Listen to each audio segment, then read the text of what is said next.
of your Board of Assessors with Jan Miller, and I will be your worship associate this beautiful morning after hearing wonderful music. First Parish in Framingham is a welcoming congregation. We celebrate and welcome people of all sexual orientations, races, ages, gender identities, abilities, or beliefs. We welcome you if you are joining us in the meeting house, on Zoom, or if you are watching this service after the fact. Whoever you are, wherever you are on life's journey, you are welcome here. Unitarian Universalism is a progressive, inclusive faith guided by moral principles such as the worth and dignity of all. We draw inspiration from world religions and philosophies, science, history, and the arts. I draw your attention to the announcements in the order of service. A couple of things to point out. There's an informational forum on the 8th principle. This will be at 11:30 in the Huntley Room. There is a congregational meeting today at 1 p.m. on Zoom. And next weekend, there's a lot going on because it is Reverend Aaron's installation. On Friday night, there is a baseball game. On Saturday, there is a community project. And on Sunday, there is the installation. Please make sure to sign up for both the community project on Saturday and if you're planning on attending the installation. Immediately following our service, you are invited to join us for coffee hour in Scott Hall across the courtyard. For the safety and comfort of all, please remember to keep your mask on at all times when you are inside a First Parish building, unless you are actively eating or drinking. Please also set your phones and other devices to worship mode. Finally, I want to tell you something. This is a space where all are welcome. We come to rest or be recharged, challenged, or affirmed. You belong here, whether it is for the next hour or longer. And now we're going to light the chalice.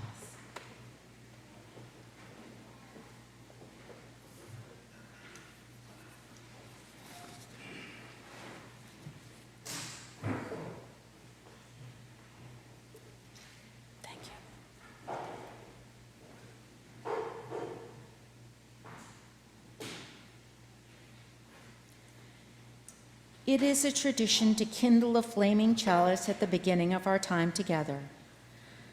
Lauren lights the chalice with these words by Reverend Dr. Kristen Harper. Each day provides us with an opportunity to love again, to hurt again, to embrace joy, to experience unease, to discover the tragic. Each day provides us with the opportunity to live. This day is no different, this hour no more unique than the last, except maybe today, maybe now, among friends and fellow journeyers, maybe for the first time, maybe silently, we share ourselves. Please rise in body or spirit to sing hymn number 361, Enter, Rejoice, and Come In, and remain standing for the sung affirmation and spoken affirmation.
thank you. Oh.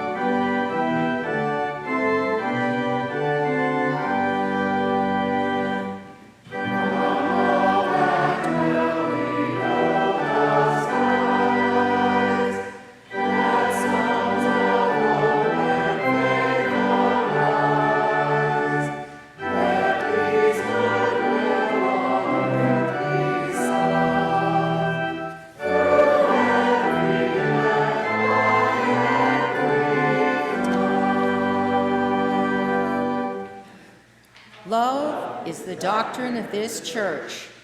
The quest of truth is its sacrament, and service is its prayer. To dwell together in peace, to seek all knowledge in freedom, to serve all life with compassion, to the end that all souls shall grow into harmony with the divine. This is our great covenant, one with and with our God. You may be seated.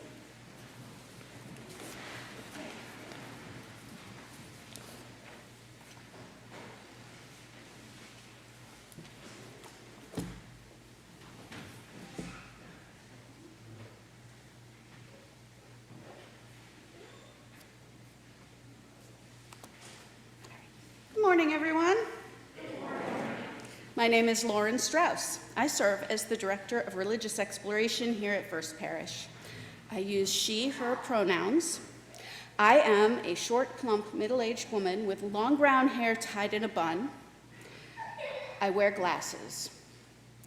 I am wearing a cinnamon-colored dress. I'm fluent in American Sign Language. Once upon a time, I was a teacher at the Learning Center for the Deaf, right around the corner. And today I would like to teach you all to say, good morning, welcome to church in ASL. So, put your hands like this. Good morning, welcome to church. It's a C. Want to try that one again? Good morning. Welcome to church. All right.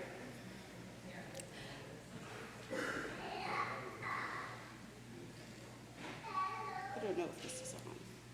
No, it's on. Okay. Is this working? Yay. All right. So I actually need some helpers this morning. I'm going to need about 6 to 8 helpers, but right now I need 2 people. So if 2 people want to come up and hold up some signs for me right now, that would be awesome. And then if you think you might want to be a helper later on when we need more. Got one. All right. Hold that one up. Anybody else? Oh, here we go.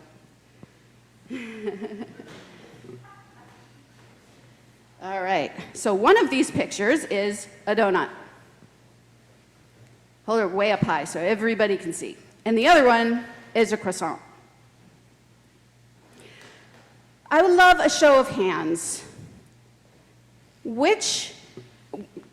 So if you were to think of one of these that you would rather have or that might be better, would it be, raise your hands for the donut,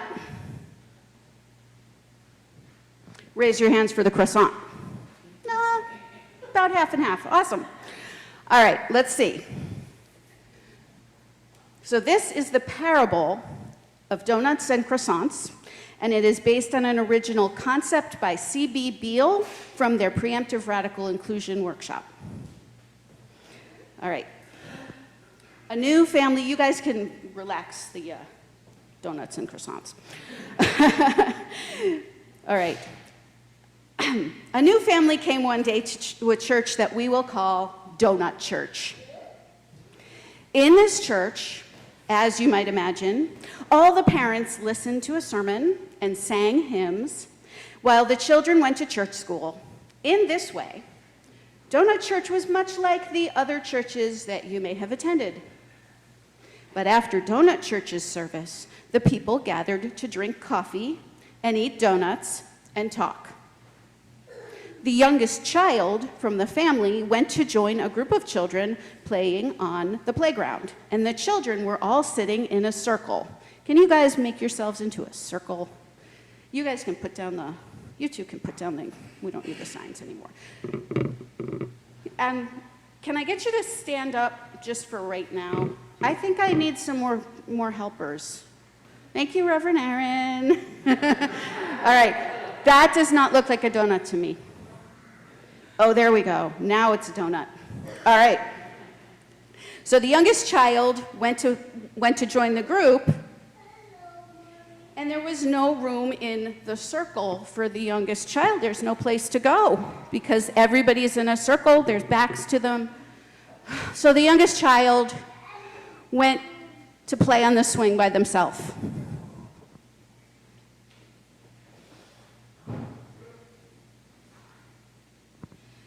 The elder child went to hang out with the youth group. But in the youth room at Donut Church, the youth were gathered in a circle, talking excitedly. There was no room for the elder child to fit in, so they went to sit on the church steps to wait for their parents. The parents in the family had similar experiences. During social hour, all the donut-shaped groups were so tightly packed that the family ended up going home early. The following Sunday, the family decided to try a different church, and we'll call this church Croissant Church. After the service and church school, everyone at Croissant Church went to socialize, just like at Donut Church. But at Croissant Church, when the youngest child went to the playground, they found a group of children all sitting like this. And there was room for the youngest child. And then a really interesting thing happened. All of the children scooched themselves around so that it was still a croissant shape. And the youngest child said, "Why did you do that?" "We always make croissants here instead of donuts," explained one child. "Yeah," chimed in another, "we want to make sure that everyone feels welcome, so we widen our circles so there's always room for someone new."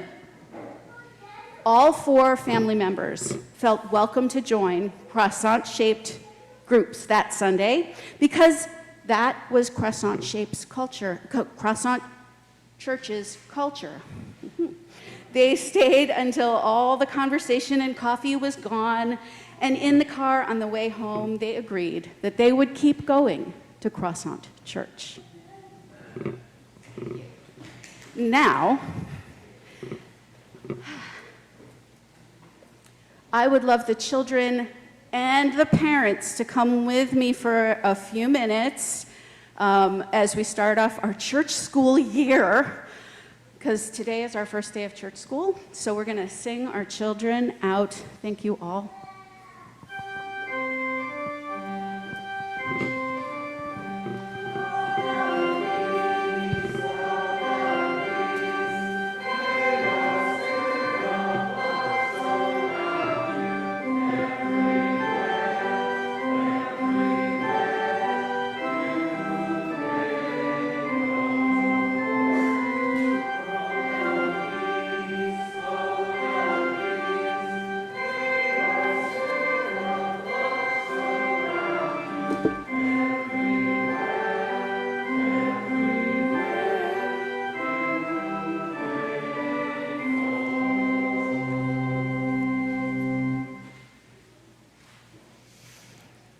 Good morning. My name is Elizabeth Kavanaugh Murphy, and I'm your ministerial intern. Now is the time in our service we set aside to share among this community the joys, sorrows, and milestones we feel deepest in our hearts. Reminder that all are welcome to submit your joys and sorrows to be spoken aloud each week. You can do that electronically through our email form or simply by writing in the book that is kept at the main entrance of the meeting house each week. We have just one this morning.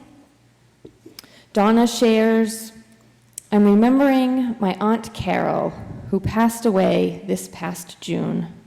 Tomorrow, September 19th, would have been her 82nd birthday. She was my 86-year-old mother's only sister.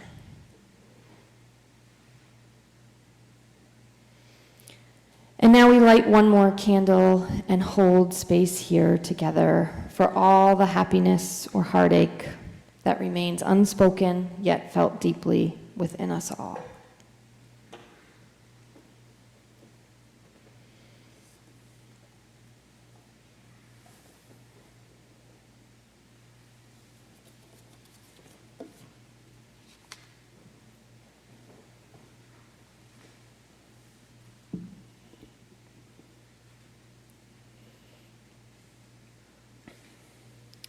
Now we enter into a time that we set aside for contemplation, meditation, or perhaps prayer. I invite you to focus on your breath in and your breath out. Notice the chair that is supporting you, the back, the cushion, the ground beneath your feet. We turn our attention now to the things that we are thankful for, the memories we share, the support we receive from this community,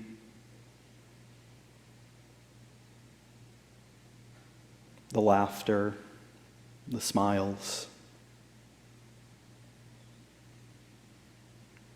When things get tough and chaotic, I go to the woods and I feel small. The trees towering around me,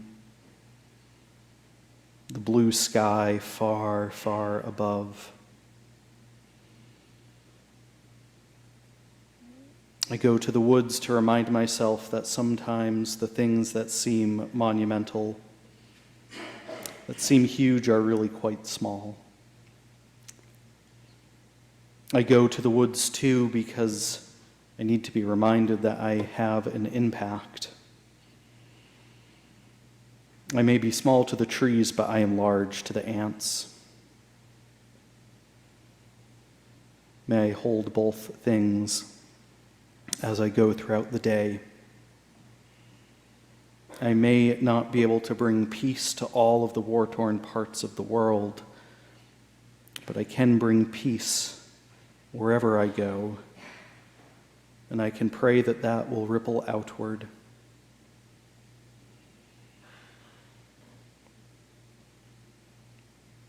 From time to time, I know that I slip up, that I make mistakes.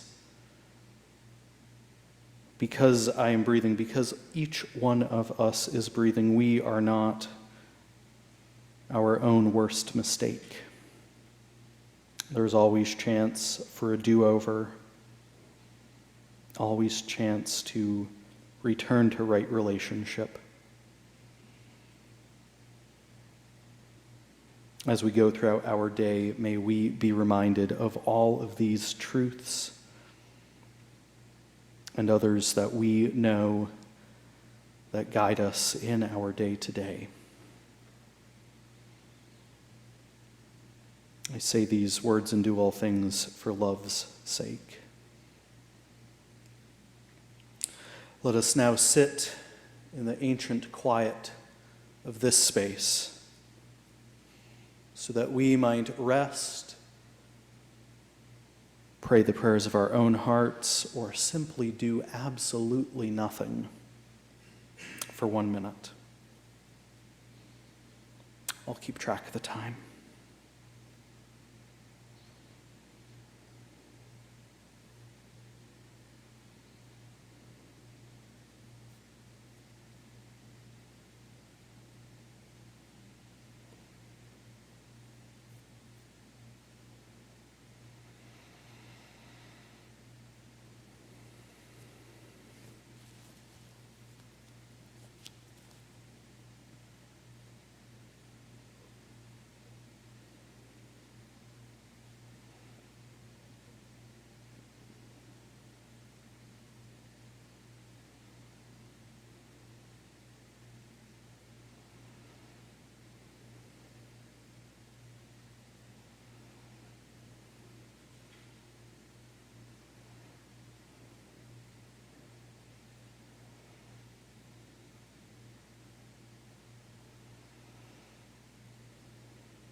Let us now close our time together by singing hymn number 123. You can remain seated, Spirit of Life.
Simply by joining us today, you've already shared one of your most valuable commodities, your time, with all of us in this community. When we worship together, we make the time and space sacred for one another. We each have something to give along with all that we receive: spiritual nourishment, interpersonal connection and camaraderie, and maybe even a little caffeine, thanks to the joyful return of our coffee hour tradition. But Sunday mornings are only a small aspect of the hospitality First Parish offers, and we recognize that this community relies on the time, talent, and treasure of so many wonderful people, people like you. When you contribute to this church, you take part in all of our collective efforts to bring more welcome, more love, and more connection to our world. You are now invited to give generously and joyfully as you're willing and able. Thank you.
Our reading today is in 3 parts with 3 voices, and they will all be intermingled together. So if you are hearing me speaking, I am reading Love After Love by Derek Walcott. If you're hearing Heather, that is Rumi's The Guest House. And if you are hearing Elizabeth, you are hearing from the Gospel of Matthew. This being human is a guest house. Every morning, a new arrival, a joy, a depression, a meanness. Some momentary awareness comes as an unexpected visitor. Welcome and entertain them all. The time will come when, with elation, you will greet yourself arriving at your own door, in your own mirror, and each will smile at the other's welcome and say, "Sit here." I was hungry, and you gave me food to eat. You will love again the stranger who was yourself. Even if they are a crowd of sorrows who violently sweep your house, empty of its furniture, still treat each guest honorably. Give wine. I was thirsty, and you gave me a drink. Give bread. Give back your heart to itself to the stranger who has loved you all your life. I was a stranger, and you welcomed me. Yet you ignored for another who knows you by heart. He may be clearing you out for some new delight. The dark thought, the shame, the malice. Meet them at the door laughing and invite them in. I was naked, and you gave me clothes to wear. Take down the love letters from the bookshelf, the photographs, the desperate notes. Peel your own image from the mirror. Sit, feast on your life. Be grateful for whatever comes, because each has been sent as a guide from beyond. I was a stranger, and you welcomed me.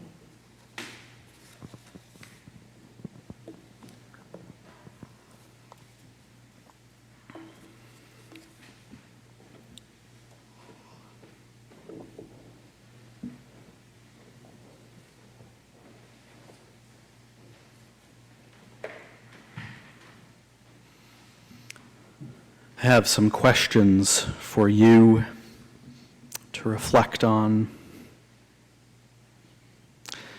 Do you remember the first time you entered this sanctuary?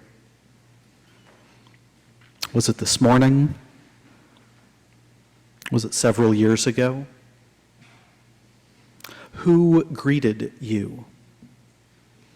What did they say? As you were traveling up those steps or logging in to the Zoom meeting for the first time, what were you feeling? What did you feel as you entered into this beloved community? Do you remember when you stopped feeling like a guest? When you started to feel like you belonged? At the core of each one of our Unitarian Universalist principles is the underlying assumption that we will extend a radical welcome to all who enter our congregations. Radical welcome or sacred hospitality isn't just about extending an open hand to those who are different or similar to us. It's also about welcoming our authentic selves, and also about welcoming in glimpses of the holy, however you understand that mystery beyond understanding to be, whether you call it God or quantum physics. There's a certain amount of welcome that needs to be extended to expanding knowledge of the universe beyond what we know. Before I go on, we need to unpack those words. We need to dive a little bit deeper into sacred, radical hospitality. Radical is one of those words that means revolutionary or out of the ordinary, but it also means going to the taproot, going back to what it originally was. So, hospitality is the friendly and generous reception of guests, visitors, and strangers. So radical hospitality is both new and very old and basic. We need to go deeper as well with what Lauren said about preemptive radical inclusion. Preemptive radical inclusion comes from the work of Unitarian Universalist religious educator C.B. Beale. And C.B. Beale writes that preemptive radical inclusion is an adaptive set of perspectives and practices that people use to increase justice and equity in their lives and organizations. This means that we intentionally position ourselves before we know anything at all about anyone in the room to presuppose that everyone is already and always in the room. We don't wait for an individual to tell us what they need, they write, and then meet their needs. We create experiences that preemptively involve them. The burden is then on those in leadership to be aware of the needs of the people we are most likely to miss. Radical is in the middle of this phrase because if leaders are doing this correctly, the created experience won't be the expected experience. It might even be dramatically, radically different.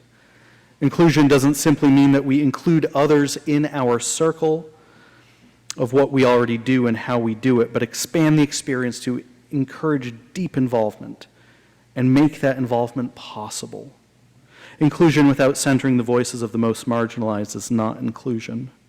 When we involve others in the creation of our projects and communities, our we, they write, becomes larger, and what we do and how we do it transforms into something new. Extending the radical welcome, being tuned into preemptive radical inclusion is our deepest aspiration and often the toughest goal that we could ever strive for. Because what if those folks that we're welcoming are different and they disagree with us? What if they're in a different social class? What if they pray to God with different words? What if they pray to God or talk about God at all?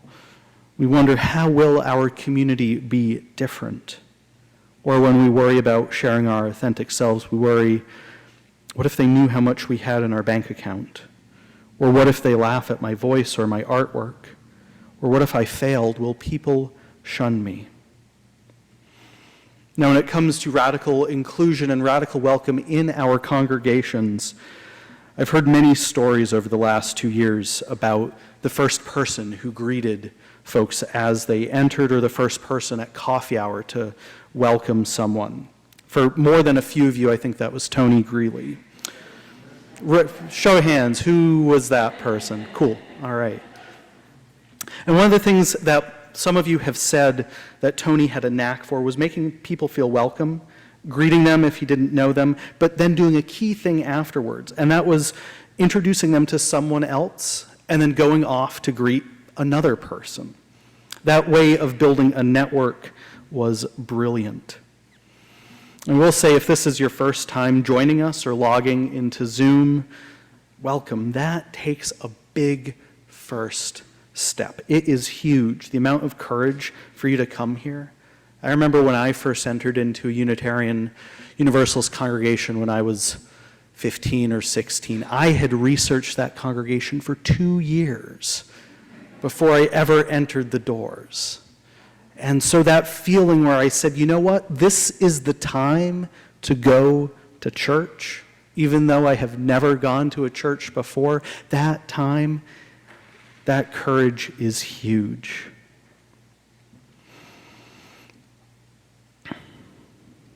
Each Sunday morning, we try and recruit greeters and ushers to make you feel welcome as you enter.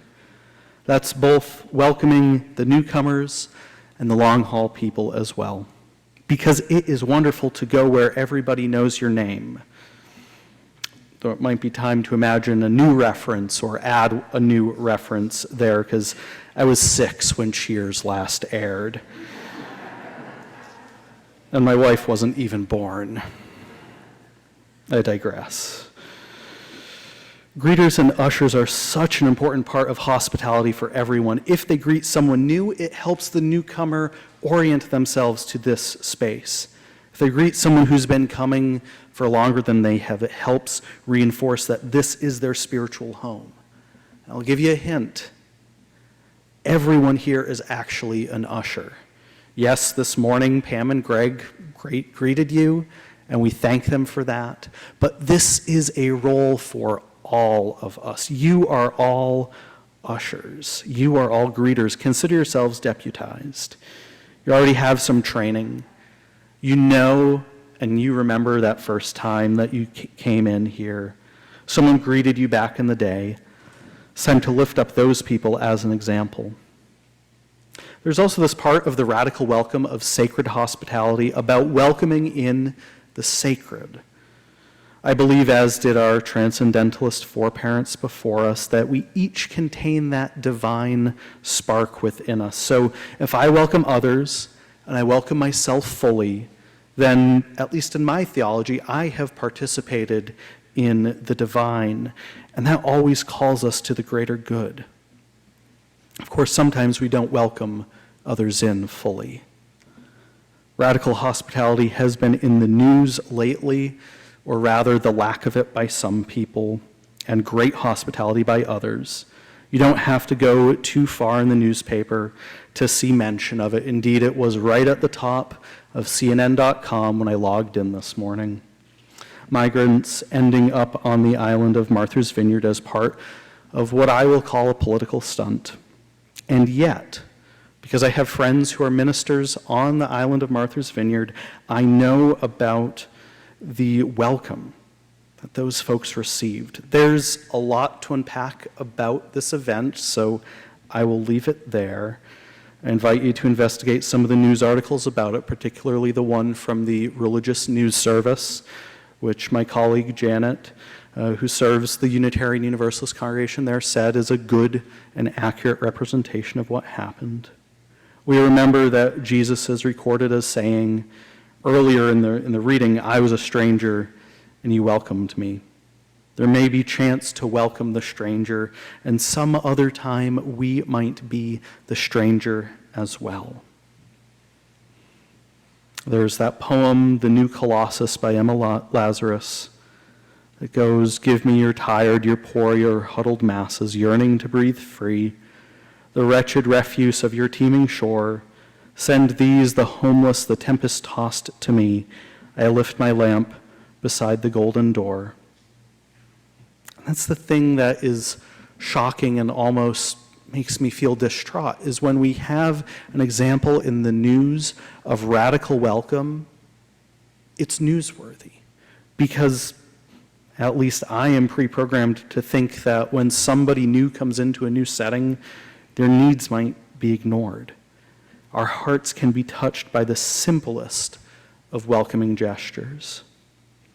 And so often we do, in fact, welcome our neighbors and love our neighbors as we would love ourselves, which is to say, not very much.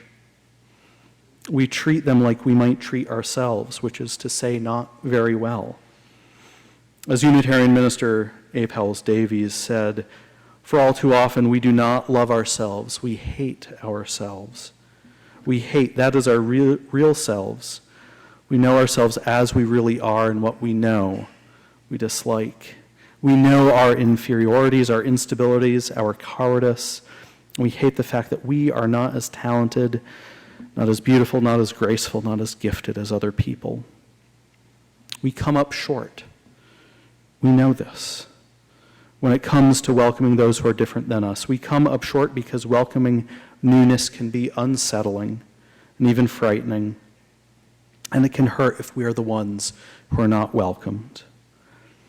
Parker Palmer reminds us the essence of hospitality is that we let our differences, our mutual strangenesses, I love that phrase, our mutual strangenesses, be as they are, while still acknowledging the unity that lies beneath. We know that we are constantly not being our best selves, and that is okay. The promises we make as humans, the covenants, the agreements, should not be sitting in desk drawers.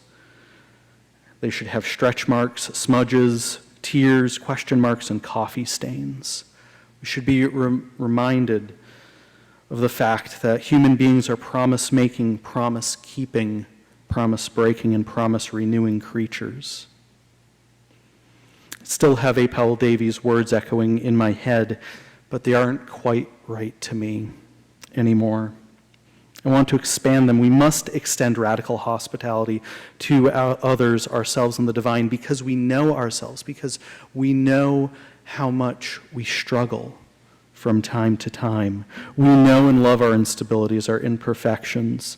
We need to remember that we are as talented, as beautiful, as graceful, and gifted as others. So I have to wonder, that reading that we heard earlier, that Heather, Elizabeth, and I read, what does that have to say about radical hospitality? Now, there are plenty of poems and scripture passages throughout our sources that talk about hospitality. I wanted to weave them together because they prove that the early followers of Jesus, a Sufi mystic and a poet born in the 1930s in St. Lucia, all believed in the importance of welcoming the stranger, whether that stranger is another person, ourselves, or the divine. In our reading of them, where we all read together, some call this a mashup. It's often found in music. And I created this because it's like we're imagining some cafe somewhere or a kitchen table where all three of those voices, Derek Walcott, Rumi, and an ancient scribe, or perhaps Jesus, are talking about radical hospitality, talking about how to be welcoming, and then those are the notes from that conversation. Indeed, every morning is a new arrival, which could bring joy or depression, meanness or gladness. Derek Walcott writes that the time will come when you will greet yourself, arriving at the door, and you will smile at the other's welcome. Because no matter what, the hungry need food, the thirsty need drink, the strangers need welcome, the naked need clothes and shelter. Because after all, we were once the stranger, or we will be the stranger needing a place to stay. So my friends gathered here, this is what our mission is. Whether there's a knock at your door or a friend you haven't yet met in your midst, we ought to welcome and entertain them all. We lose nothing by new people or a new awareness in our midst. Parker Palmer reminds us the essence of hospitality is that we let our differences, our mutual strangenesses be as they are, while still acknowledging the unity that lies beneath them. May it be so. Let us now rise in body or spirit. Both of those work just fine. To sing our closing hymn, 407, we're going to sit at the welcome table.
As we leave this friendly place, let us take the light of love out into the world and use it to brighten our pathways. And when we need to rest or recharge, be challenged or affirmed, may that light guide us safely back. May we hold the light always, and the light hold us always. Amen. And go in peace.